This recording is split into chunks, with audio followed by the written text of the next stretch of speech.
shembull zakonisht mes nivelit qendror dhe lokal tek Prishtina ku mund të kemi zotrin Rama që thotë ja po më bllokon qeveria?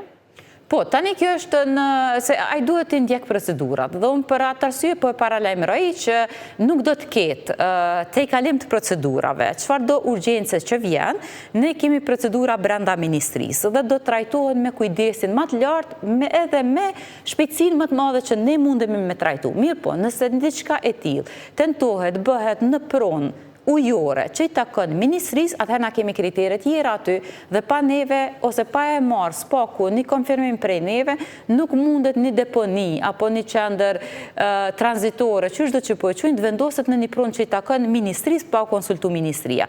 Plus ne pronat ujore duhet t'i mbrojmë. Pronat ujore janë jetike, janë të rëndësishme dhe janë të ministrisë. Prandaj jo rastësisht këto prona janë të ministrisë. Janë pronat cilat janë me interes lartë.